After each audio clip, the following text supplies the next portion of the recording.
তোমার পায়ে পড়ে প্লিজ আমার বডি থেকে আমার মাথাটাকে আলাদা করো না এভাবে। উরে বাবা মরে গেলাম, তুমি আমার ছালগুলো এভাবে ছিলতেছো কেন? এ বুঝলাম না, তুমি আমাকে আবার এইভাবে সুন্দর সুন্দর করে কাটতেছো কেন? গুরুজি মশলাপাতি একটু অল্প করে দিও, আগের বার কিন্তু লোকজন খেতে পারেনি। হ্যাঁ ক্যামেরার সামনে নিয়ে আসবে, আগে বলবে না, তাহলে একটু সাজুগুজু করে আসতাম। এই লেবু আর বেশি দিও না, টক হয়ে যাবে খাবারটা। বলো তো তুমি আজকে আমাকে দিয়ে তুমি কি বানাবে? হ্যাঁ গুরুজি তোমার আসলে দয়াময় না, তোমার পাশার মধ্যে যদি এরকম কাঠি করে তোমার কেমন লাগবে?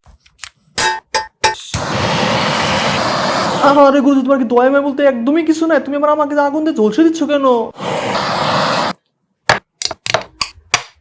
বন্ধুরা তাকিয়ে তাকিয়ে কি দেখতেছো? গুরু যখন গিলবে তোমাদেরকে দিবে না, এই সুযোগে চ্যানেলটিকে সাবস্ক্রাইব করো না সবাই।